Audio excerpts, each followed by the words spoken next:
Kali ini kita akan bahas secara lengkap nih tentang apa itu deflasi, dampak-dampaknya, dan semua hal yang berkaitan dengan deflasi, terutama yang ada di Indonesia akhir-akhir ini. Jadi teman-teman tonton videonya sampai habis karena ini bakalan lengkap banget dan aku bakal jelasin pelan-pelan biar kita semua paham. Jadi pertama-tama sebelum kita bahas dampak-dampaknya, penting buat kita memahami dulu apa itu deflasi secara lebih dalam. Kalian mungkin udah sering dengar istilah inflasi, tapi deflasi ini kebalikan dari inflasi. Kalau inflasi terjadi ketika harga barang dan jasa itu naik terus-menerus. Deflasi itu kebalikannya. Deflasi adalah kondisi di mana harga barang dan jasa mengalami penurunan yang berkepanjangan. Tapi bukan cuma itu. Deflasi juga melibatkan penurunan dalam jumlah uang yang berada di masyarakat. Jadi bisa dibilang bukan cuma harga-harga barang yang turun, tapi daya beli masyarakat juga ikut tertekan. Secara ekonomi, hal ini terjadi karena ketidakseimbangan antara supply dan demand. Barang-barang yang tersedia itu tuh lebih banyak dibandingkan dengan permintaan pasar. Buat yang penasaran gimana sih deflasi bisa terjadi? Biasanya ada beberapa penyebab utama. Yang pertama adalah overproduksi. Bayangin nih kalau pabrik-pabrik terus memproduksi barang, tapi nggak ada yang beli karena daya beli masyarakatnya menurun. Ini bikin stok barang jadi menumpuk, dan sebagai hasilnya, harga-harga mulai turun karena produsen terpaksa obral barang-barang itu biar nggak rugi. Yang kedua adalah penurunan permintaan agregat. Ini kondisi di mana konsumsi masyarakat dan belanja perusahaan-perusahaan itu menurun. Misalnya karena ketidakpastian ekonomi atau karena banyak orang kehilangan pekerjaan. Nah itu tuh kalau permintaan menurun ya harga barang-barang juga akan ikut turun gitu. Dan yang terakhir adalah kebijakan moneter yang ketat. Kalau bank sentral memperketat kebijakan moneter seperti menaikkan suku bunga atau menurunkan jumlah uang yang beredar, ini bisa bikin uang yang ada di masyarakat berkurang sehingga konsumsi dan investasi jadi menurun. Nah, selanjutnya kita akan bandingin nih perbandingan deflasi dan inflasi. Kalau kita bandingkan antara deflasi dan inflasi, keduanya punya dampak yang sangat berbeda bagi masyarakat. Di masa inflasi, kita biasanya mengeluh nih karena harga-harga barang itu naik, daya beli menurun dan tabungan kita kehilangan nilai. Tapi di sisi lain, inflasi yang moderat sebenarnya bisa jadi tanda ekonomi yang sehat karena menunjukkan ada aktivitas ekonomi yang kuat. Nah, di masa deflasi itu tuh sebaliknya. Harga-harga barang tuh jadi turun, terdengar bagus kan?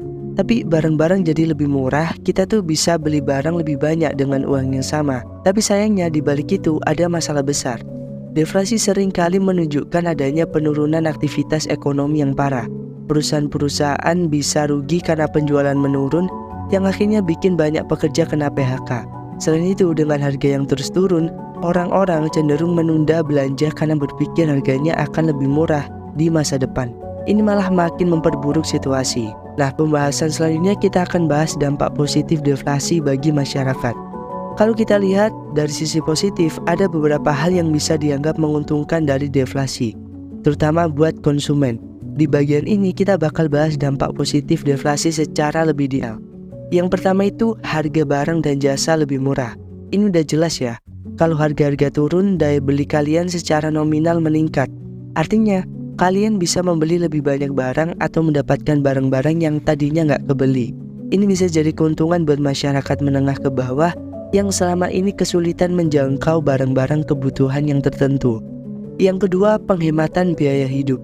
Karena harga-harga turun, biaya hidup sehari-hari kalian juga ikut turun. Bayangin biaya bahan makanan, transportasi, bahkan barang-barang elektronik atau rumah tangga yang tadinya mahal, sekarang jadi lebih terjangkau. Ini bikin kalian bisa mengalokasikan uang lebih banyak untuk tabungan atau hal-hal lain yang sebelumnya nggak bisa kalian lakukan. Yang kedua, penurunan suku bunga. Biasanya di masa deflasi, bank sentral akan menurunkan suku bunga untuk mendorong konsumsi dan investasi. Ini bikin biaya pinjaman lebih murah, baik itu untuk pinjaman pribadi seperti KPR atau pinjaman usaha. Jadi buat kalian yang punya rencana ambil KPR atau perlu modal usaha, suku bunga yang rendah bisa jadi kesempatan buat kalian. Yang keempat, meningkatkan daya beli. Dengan turunnya harga, daya beli kalian secara real meningkat. Kalian bisa menikmati standar hidup yang lebih tinggi dengan penghasilan yang sama. Jadi untuk sementara waktu kalian bisa menikmati hidup yang lebih nyaman tanpa harus khawatir dengan kenaikan harga barang. Selanjutnya kita akan bahas dampak negatif deflasi yang lebih luas. Nah, kalau kita lihat lebih dalam, dampak negatif deflasi itu tuh jauh lebih serius dibandingkan dampak positifnya, terutama kalau kondisi ini berlangsung dalam jangka panjang. Kita akan bahas dampak negatifnya satu persatu. Yang pertama, penurunan aktivitas ekonomi. Ketika harga barang-barang turun, perusahaan akan menerima pendapatan yang lebih sedikit dari penjualan produk mereka. Kalau ini terjadi terus-menerus, perusahaan bisa mengalami kesulitan finansial dan akhirnya harus mengurangi produksi, bahkan mungkin mem-PHK karyawannya. Ini bikin ekonomi makin melambat. Yang kedua, pengangguran yang meningkat. Deflasi bisa bikin perusahaan-perusahaan harus mengurangi biaya operasional untuk bertahan hidup. Dan cara tercepat untuk melakukannya adalah dengan memotong gaji atau melakukan PHK. Tingkat pengangguran yang tinggi kemudian menekan daya beli masyarakat, dan ini menciptakan lingkaran setan di mana permintaan makin turun dan deflasi terus berlanjut. Yang ketiga adalah utang semakin berat.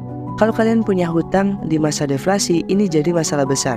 Karena nilai uang meningkat, utang kalian secara real menjadi lebih mahal.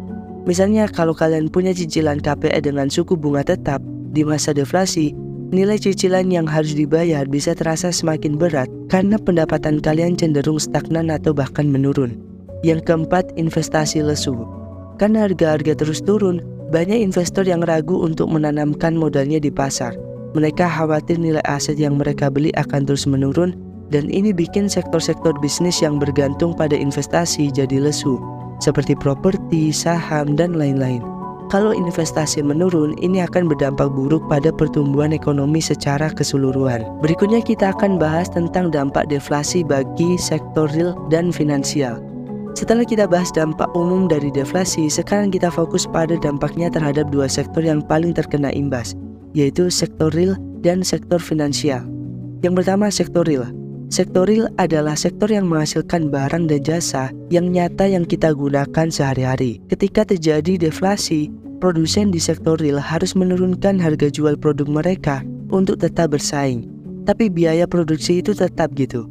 Ini menggerus margin keuntungan mereka. Kalau situasi terus berlangsung, banyak perusahaan yang akan kesulitan bertahan dan akhirnya harus gulung tikar atau mengurangi kapasitas produksinya. Misalnya pabrik-pabrik bisa tutup dan lapangan kerja di sektor manufaktur bisa hilang. Yang kedua, sektor finansial.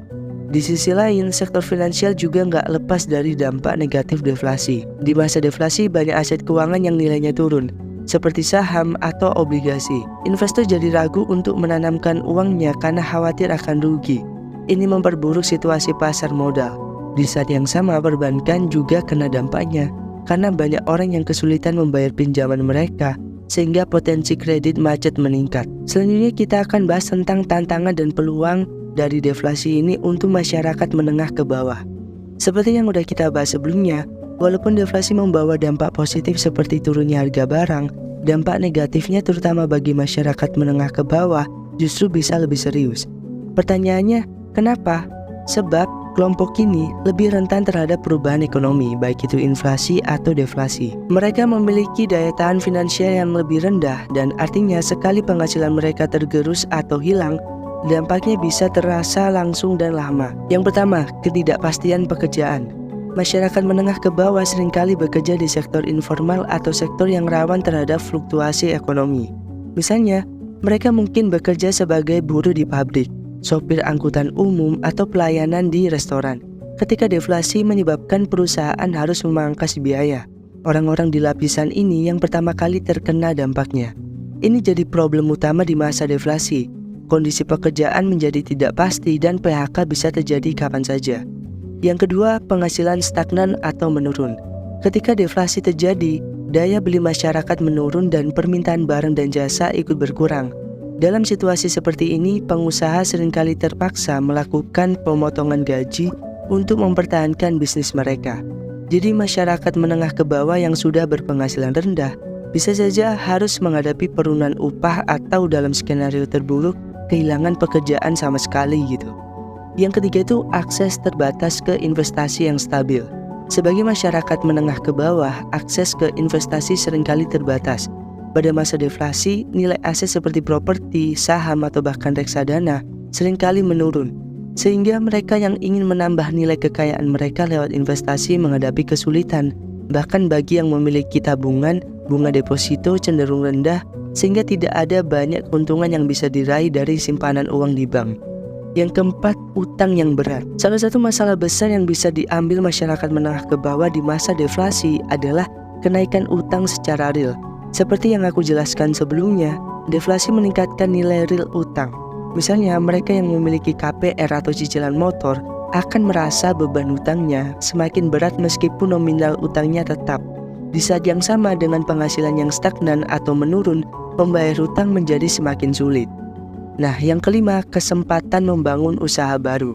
Namun, di sisi lain, deflasi juga membuka peluang bagi sebagian orang yang mampu melihat kesempatan di tengah kesulitan. Misalnya, dengan harga-harga barang yang lebih murah, mungkin ada kesempatan untuk memulai usaha baru dengan biaya modal yang lebih rendah. Buat kalian yang punya modal, ini bisa jadi waktu yang tepat untuk berinvestasi dalam usaha kecil-kecilan, terutama di sektor yang tidak terlalu terpengaruh oleh penurunan daya beli, seperti usaha kuliner murah atau jasa. Nah, selanjutnya kita akan bahas apa yang harus dilakukan oleh masyarakat menengah ke bawah di masa deflasi. Oke, sekarang kita masuk ke bagian paling penting. Apa yang harus dilakukan masyarakat menengah ke bawah untuk bertahan di masa deflasi? Nah, di bagian ini aku bakal kasih beberapa tips yang bisa kalian terapkan biar kalian bisa survive dan bahkan mungkin manfaatin kondisi ini dengan sebaik-baiknya. Yang pertama, mengatur keuangan dengan lebih ketat. Langkah pertama yang harus kalian ambil adalah mengatur keuangan dengan lebih ketat. Di masa deflasi, pendapatan kalian mungkin gak stabil atau bahkan bisa berkurang. Jadi penting banget untuk membuat anggaran yang detail. Prioritaskan kebutuhan pokok dan kurangi pengeluaran yang gak penting. Misalnya jika sebelumnya kalian sering jajan di luar, coba kurangi dan masak sendiri di rumah. Juga usahakan menabung sebanyak mungkin karena kita nggak tahu kapan situasi ekonomi akan kembali normal. Yang kedua, mengurangi ketergantungan pada hutang. Ini poin penting yang nggak boleh dilewatkan. Di masa deflasi, nilai real utang kalian akan meningkat. Jadi sebisa mungkin hindari mengambil hutang baru dan fokus melunasi hutang-hutang yang sudah ada. Jika memungkinkan, coba nego sama pihak pemberi pinjaman untuk restrukturisasi hutang. Misalnya dengan memperpanjang jangka waktu pembayaran atau menurunkan suku bunga. Yang ketiga, meningkatkan keterampilan dan pendidikan. Walaupun deflasi bisa bikin peluang kerja menurun, tapi ini juga bisa jadi kesempatan buat kalian untuk meningkatkan keterampilan. Ada banyak kursus online gratis atau murah yang bisa kalian manfaatin. Dengan keterampilan baru, kalian bisa memperbesar peluang berdapat pekerjaan yang lebih baik ketika ekonomi mulai pulih. Kalian bisa coba belajar keterampilan teknis seperti desain grafis, digital marketing, atau bahkan keterampilan manual seperti menjahit atau memasak, yang bisa dijadikan modal untuk usaha mandiri. Yang keempat, memanfaatkan harga murah untuk kebutuhan jangka panjang. Salah satu keuntungan dari deflasi adalah harga barang-barang yang menurun. Ini bisa jadi kesempatan buat kalian untuk membeli barang-barang yang penting untuk jangka panjang. Misalnya kalau kalian butuh peralatan elektronik atau alat-alat rumah tangga. Sekarang adalah waktu yang tepat buat beli karena harga-harganya jadi turun. Tapi ingat, jangan beli barang-barang yang gak penting. Fokus hanya pada yang memang kalian butuhkan. Yang kelima, mencari peluang di usaha kecil-kecilan.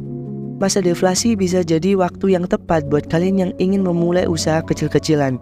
Misalnya, dengan harga barang yang terus turun, kalian bisa membuka usaha seperti jualan makanan, minuman, atau bahkan jasa dengan modal yang lebih rendah.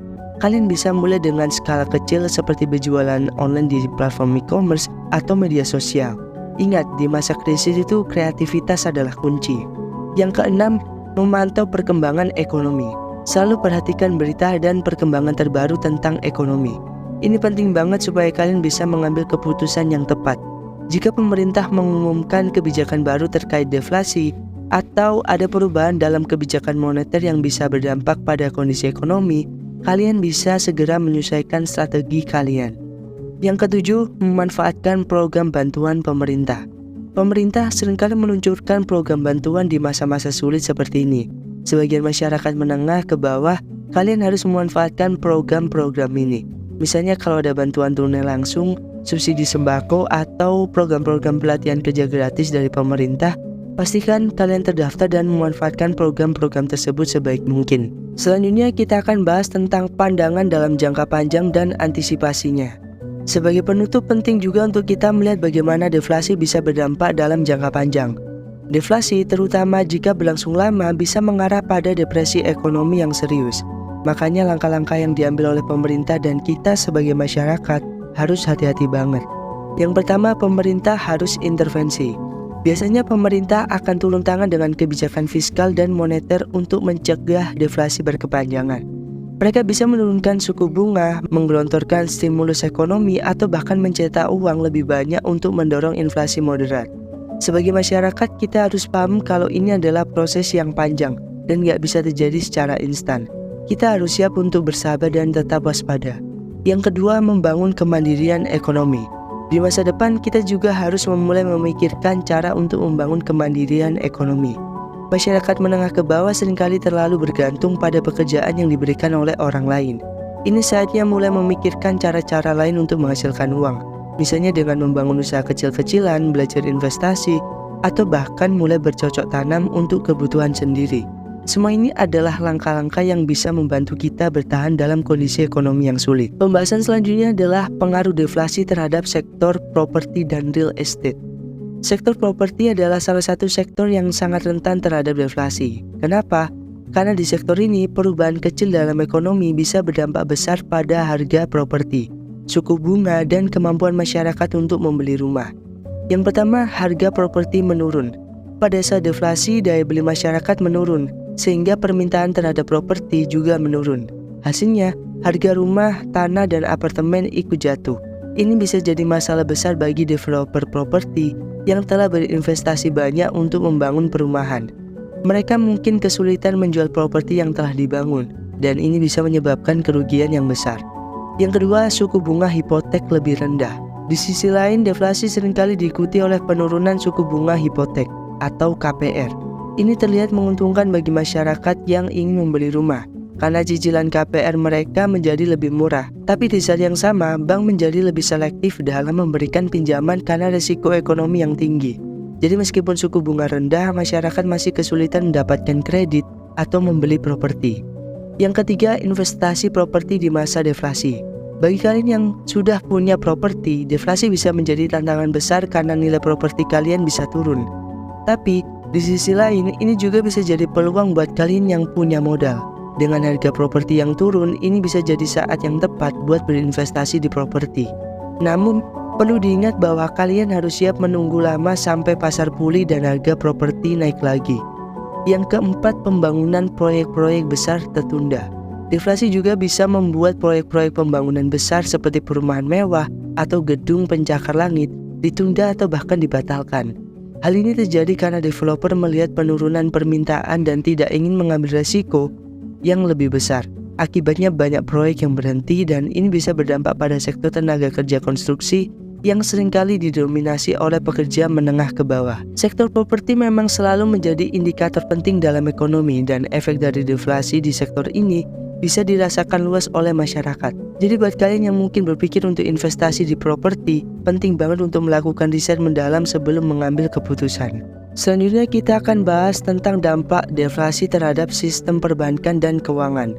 Deflasi juga punya dampak besar terhadap sistem perbankan dan sektor keuangan. Seperti yang kita tahu tuh, perbankan itu memainkan peran kunci dalam ekonomi, terutama dalam menyediakan pinjaman dan likuiditas untuk bisnis dan masyarakat. Yang pertama nih, turunnya permintaan kredit. Ketika deflasi terjadi, banyak orang yang menjadi lebih berhati-hati dalam mengajukan pinjaman. Kenapa? Karena mereka khawatir tentang prospek ekonomi di masa depan dan takut tidak mampu membayar hutang mereka. Ini membuat permintaan kredit dari bank menurun, yang pada gilirannya mengurangi pendapatan bank dari bunga pinjaman. Yang kedua, penurunan laba terhadap bank. Turunnya permintaan kredit secara langsung mempengaruhi laba bank. Di masa deflasi, bank juga harus menurunkan suku bunga untuk menyesuaikan dengan kondisi ekonomi, yang membuat margin keuntungan mereka semakin tipis. Bank yang mengandalkan pinjaman sebagai sumber utama pendapatan mungkin mengalami penurunan laba yang signifikan. Yang ketiga, resiko gagal bayar. Meskipun suku bunga turun, resiko gagal bayar di masa deflasi justru meningkat. Banyak bisnis dan individu yang mungkin kesulitan membayar hutang mereka karena pendapatan yang menurun atau kehilangan pekerjaan. Ini menyebabkan peningkatan kredit macet yang bisa mengancam kestabilan sistem perbankan. Yang keempat, sektor keuangan non-bank. Sektor keuangan non-bank seperti perusahaan asuransi dan lembaga pembiayaan juga terkena dampak deflasi. Mereka mungkin kesulitan menghasilkan keuntungan dari portofolio investasi mereka, terutama jika nilai aset seperti saham dan properti itu turun. Ini membuat banyak perusahaan keuangan harus meninjau kembali strategi investasi mereka dan mencari cara untuk melindungi portofolio mereka dari kerugian lebih lanjut. Yang kelima, likuiditas dan kepercayaan publik. Kepercayaan publik terhadap bank juga bisa tergerus selama periode deflasi. Jika banyak bank menghadapi masalah likuiditas atau kredit macet, masyarakat mungkin mulai menarik uang mereka dari bank, yang bisa memperburuk situasi. Di masa krisis keuangan, bank sentral biasanya turun tangan dengan memberikan injeksi likuiditas untuk menjaga stabilitas sistem perbankan. Jadi deflasi bisa membuat sektor perbankan dan keuangan tertekan dan bisa berpotensi memperlambat pemulihan ekonomi secara keseluruhan. Penting bagi kita untuk memantau bagaimana sektor ini beradaptasi dengan tantangan yang ada. Selanjutnya tentang deflasi dan pasar saham. Bagaimana investor harus bersikap nih tentang ini? Deflasi juga berdampak signifikan nih pada pasar saham. Buat kalian yang suka investasi di saham, kondisi deflasi bisa jadi momen yang menegangkan sekaligus penuh peluang. Yang pertama, penurunan nilai saham. Deflasi sering menyebabkan penurunan harga saham. Kenapa? Karena ekspektasi terhadap pertumbuhan ekonomi menurun dan banyak perusahaan melaporkan penurunan laba.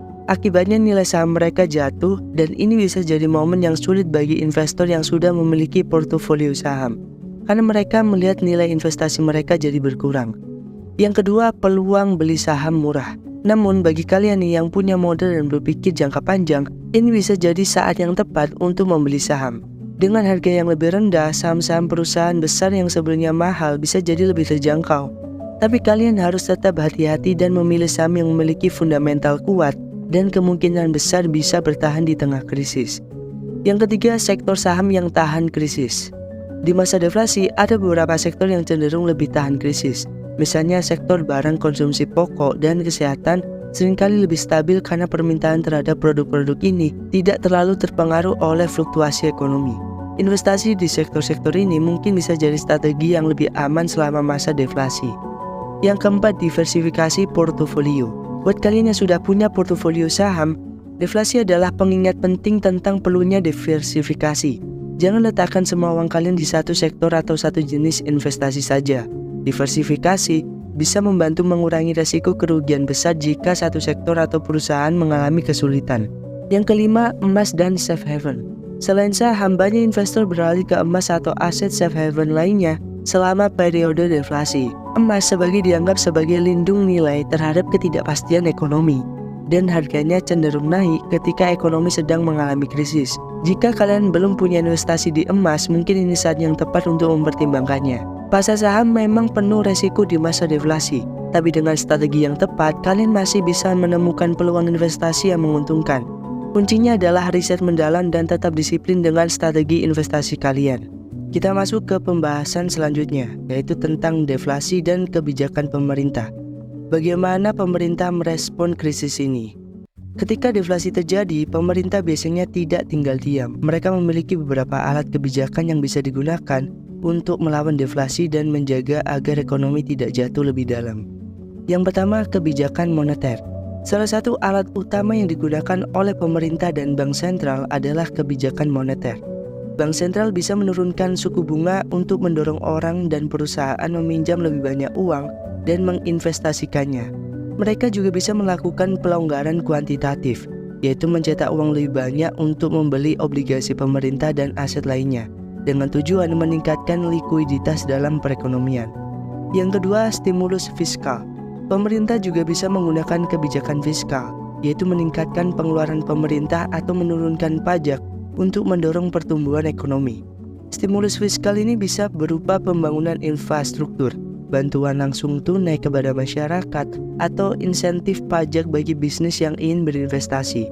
Intinya, tujuan dari kebijakan ini adalah menambah daya beli masyarakat dan menggerakkan kembali roda ekonomi.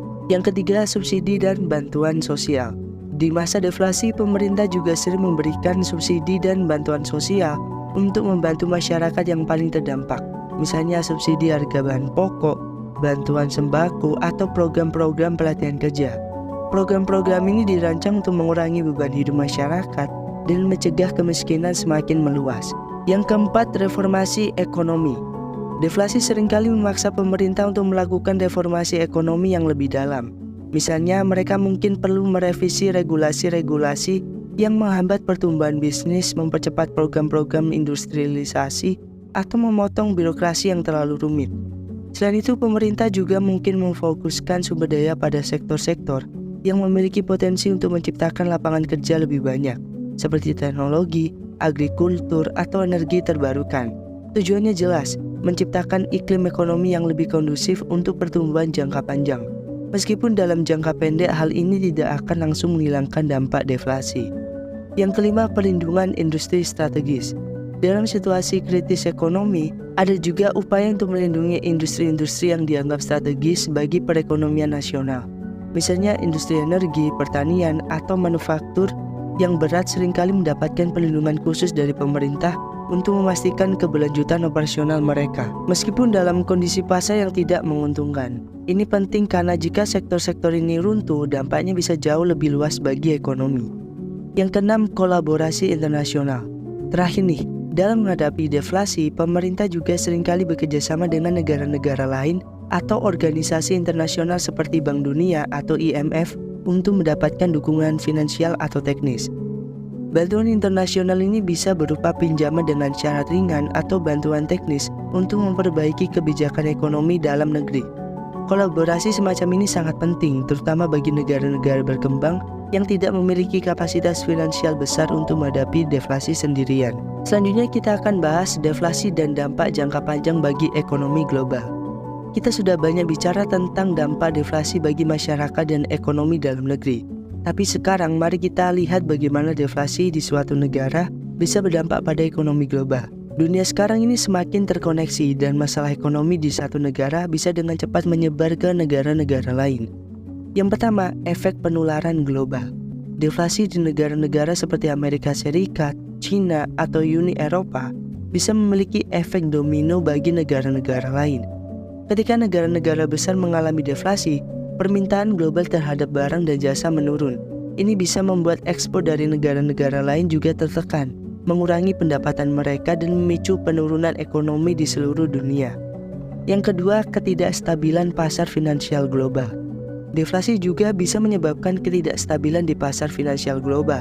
Investor menjadi lebih khawatir tentang masa depan, dan banyak dari mereka mungkin memilih untuk menarik uang mereka dari investasi yang dianggap beresiko, seperti saham di negara berkembang. Ketika ini terjadi, arus modal keluar dari negara-negara berkembang bisa memperburuk situasi ekonomi mereka. Yang ketiga, devaluasi mata uang. Dalam menghadapi deflasi, beberapa negara mungkin memilih untuk mendevaluasi mata uang mereka untuk membuat ekspor mereka lebih kompetitif. Namun, ini juga bisa memicu perang mata uang, di mana negara-negara saling bersaing untuk menurunkan nilai mata uang mereka.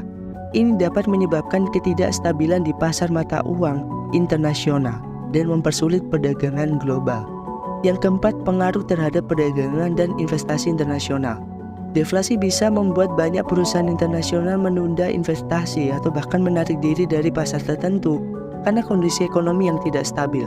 Ini bisa mempengaruhi pertumbuhan ekonomi global, terutama di negara-negara yang sangat bergantung pada investasi asing dan perdagangan internasional. Di sisi lain, negara-negara yang mampu mengatasi deflasi dengan cepat bisa menjadi pusat daya tarik bagi investor yang mencari stabilitas di tengah ketidakpastian global. Yang kelima, kesempatan untuk revisi kebijakan global. Namun ada juga peluang yang bisa muncul dari deflasi global. Organisasi internasional mungkin mendorong reformasi kebijakan ekonomi global untuk mencegah krisis serupa di masa depan.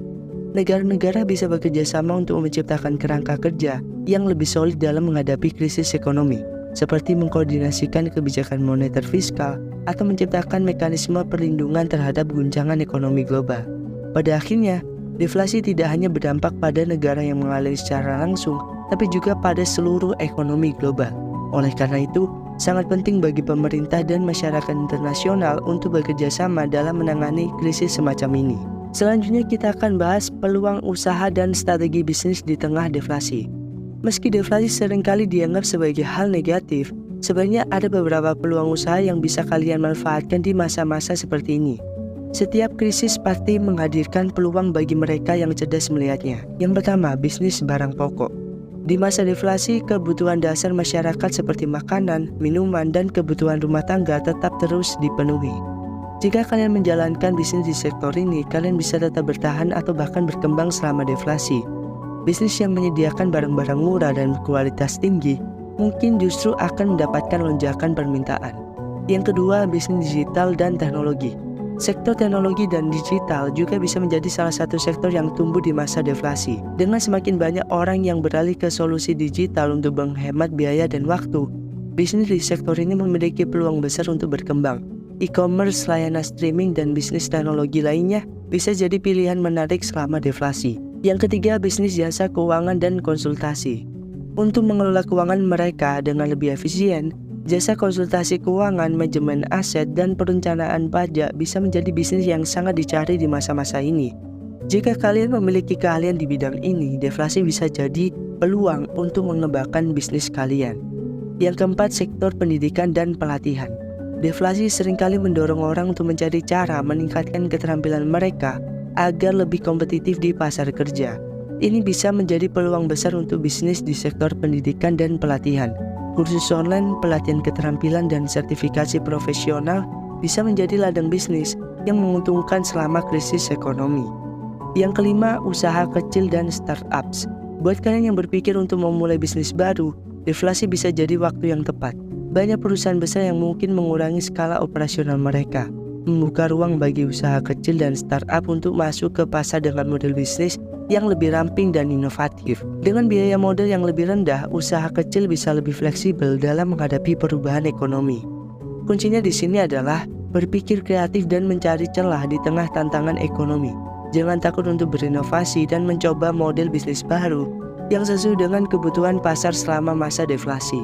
Selanjutnya, kita akan bahas pelajaran dari krisis ekonomi masa lalu, bagaimana menghadapi deflasi ke depan. Ada beberapa pelajaran penting yang bisa kita ambil dari pengalaman negara-negara yang telah berhasil keluar dari deflasi.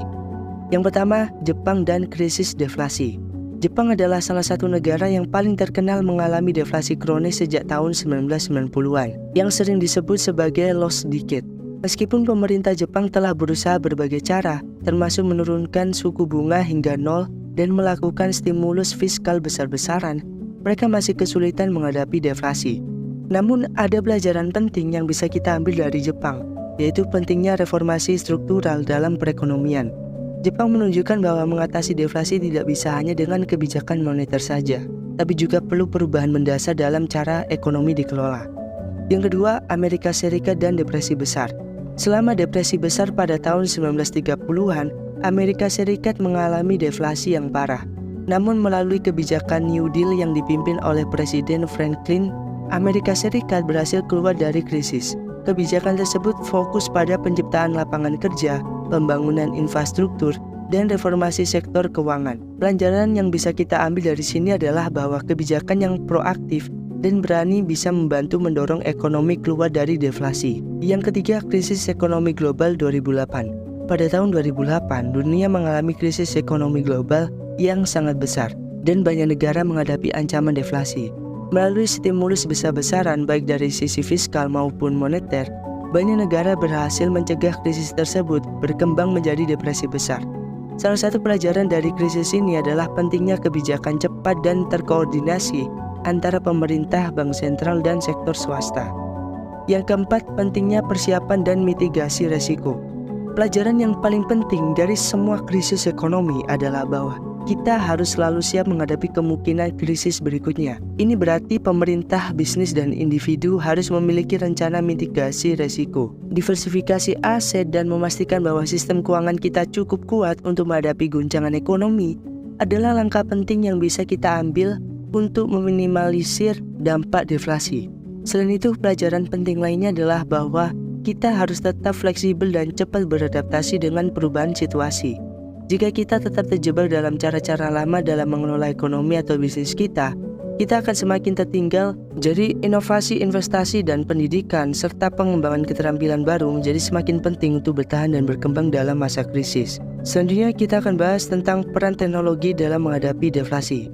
Kita tidak bisa menutup mata bahwa teknologi memainkan peran besar dalam perekonomian modern dan bahkan dalam menghadapi deflasi. Teknologi bisa menjadi penyelamat. Yang pertama, automatisasi dan efisiensi. Di tengah deflasi, perusahaan seringkali harus mencari cara untuk mengurangi biaya. Disinilah teknologi seperti otomatisasi dan kecerdasan buatan AI menjadi sangat relevan. Perusahaan yang mampu menggunakan teknologi untuk meningkatkan efisiensi operasional mereka akan lebih mampu bertahan di masa deflasi. Sebagai contoh, penggunaan robot di pabrik atau penggunaan AI untuk analisis data dapat membantu perusahaan mengurangi biaya tenaga kerja dan meningkatkan produktivitas. Yang kedua, ekonomi digital. Deflasi juga bisa mendorong pertumbuhan ekonomi digital. Dengan semakin banyak orang yang beralih ke platform digital untuk berbelanja, bekerja, dan bersosialisasi, bisnis di sektor ini memiliki peluang untuk berkembang. Selain itu, startup teknologi seringkali lebih fleksibel dan mampu beradaptasi dengan cepat terhadap perubahan kondisi pasar. Dalam kondisi deflasi, kemampuan untuk menyesuaikan diri dengan cepat ini bisa menjadi kunci keberhasilan. Yang ketiga, blockchain dan cryptocurrency. Teknologi blockchain dan cryptocurrency juga bisa menjadi solusi bagi masyarakat yang ingin melindungi nilai kekayaan mereka dari deflasi. Misalnya dengan menggunakan mata uang digital seperti Bitcoin, orang bisa menghindari risiko devaluasi mata uang tradisional. Di sisi lain, teknologi blockchain juga dapat digunakan untuk menciptakan sistem keuangan yang lebih transparan dan efisien, yang pada gilirannya bisa membantu mendorong pertumbuhan ekonomi di masa-masa sulit. Yang keempat, edukasi dan keterampilan teknologi. Dengan semakin cepatnya perkembangan teknologi, penting bagi masyarakat untuk terus memperbarui keterampilan mereka. Pelatihan dalam bidang teknologi seperti coding, analisis data, atau pengembangan aplikasi bisa membantu orang-orang mendapatkan pekerjaan baru atau bahkan menciptakan bisnis sendiri. Deflasi bisa menjadi momen yang tepat untuk berinvestasi dalam pendidikan teknologi, karena permintaan akan keterampilan ini akan terus meningkat di masa depan. Selanjutnya kita akan bahas peran pemerintah dan kebijakan fiskal dalam mengatasi deflasi.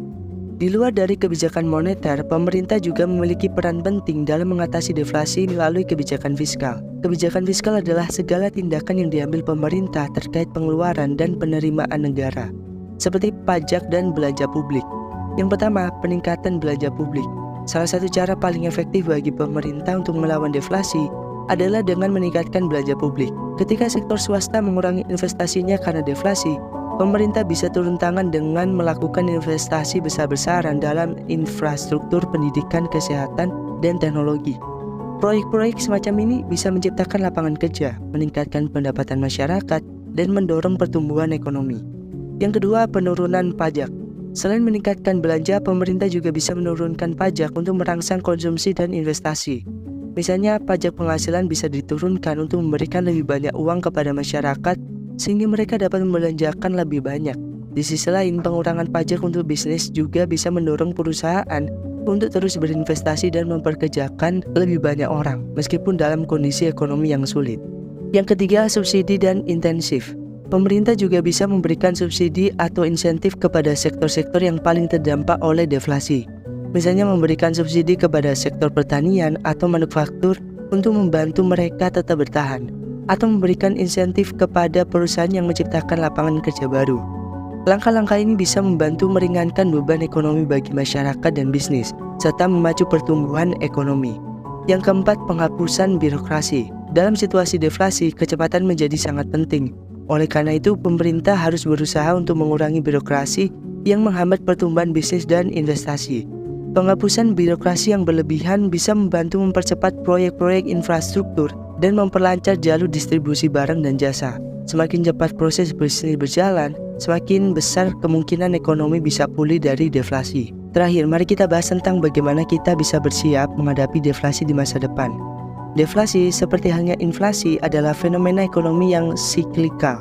Oleh karena itu, meskipun kita mungkin berhasil keluar dari deflasi kali ini, bukan berarti kita tidak akan menghadapinya lagi di masa depan. Nah, yang pertama yang bisa dilakukan adalah penguatan sistem keuangan. Salah satu langkah paling penting yang bisa kita ambil untuk mempersiapkan diri menghadapi deflasi di masa depan adalah dengan memperkuat sistem keuangan kita. Ini bisa mencakup pengawasan yang lebih ketat terhadap sektor perbankan, pengaturan yang lebih baik terhadap pasar modal, serta penguatan regulasi yang memastikan bahwa pasar tidak terlalu spekulatif. Ketika sistem keuangan kita kuat, ekonomi lebih mampu bertahan menghadapi guncangan seperti deflasi. Yang kedua, diversifikasi sumber pendapatan. Di tingkat individu dan perusahaan, diversifikasi pendapatan sangat penting. Jangan hanya bergantung pada satu sumber pendapatan, karena ketika deflasi terjadi, sumber pendapatan tersebut mungkin menurun drastis. Bagi individu, ini bisa berarti mencari investasi yang lebih beragam, sementara bagi perusahaan, ini bisa berarti memperluas pasar atau memperkenalkan produk baru. Yang ketiga, inovasi dan teknologi. Seperti yang sudah dibahas sebelumnya, teknologi memainkan peran penting dalam menghadapi deflasi. Namun, lebih dari itu, inovasi dalam berbagai sektor juga bisa menjadi kunci untuk menghadapi krisis di masa depan. Investasi dalam riset dan pengembangan bisa menciptakan produksi dan layanan baru yang relevan dengan kebutuhan konsumen, bahkan di tengah krisis ekonomi. Yang keempat, pendidikan dan pelatihan. Deflasi seringkali mempercepat perubahan dalam ekonomi, termasuk perubahan dalam keterampilan yang dibutuhkan di pasar kerja. Oleh karena itu, penting bagi kita semua untuk terus belajar dan memperbarui keterampilan kita agar tetap relevan di masa depan. Pendidikan baik formal maupun informal, serta pelatihan keterampilan praktis bisa menjadi investasi terbaik dalam menghadapi deflasi di masa depan. Yang kelima, kebijakan proaktif dari pemerintah. Akhirnya, pemerintah harus terus proaktif dalam memantau kondisi ekonomi dan mengambil tindakan preventif sebelum krisis deflasi benar-benar terjadi. Ini bisa mencakup pengaturan yang lebih baik terhadap pasar, penyesuaian kebijakan fiskal dan moneter, serta program-program sosial yang membantu masyarakat paling rentan dalam menghadapi krisis ekonomi. Kesimpulannya, deflasi adalah fenomena ekonomi yang kompleks, dengan banyak dampak yang harus diperhatikan. Namun dengan perencanaan yang tepat, inovasi dan kebijakan yang baik, kita bisa mengurangi dampaknya dan bahkan memanfaatkannya sebagai peluang untuk menciptakan perubahan positif di masa depan. Yang paling penting adalah kita harus selalu siap menghadapi ketidakpastian ekonomi, belajar dari pengalaman masa lalu, dan terus beradaptasi dengan perubahan yang ada.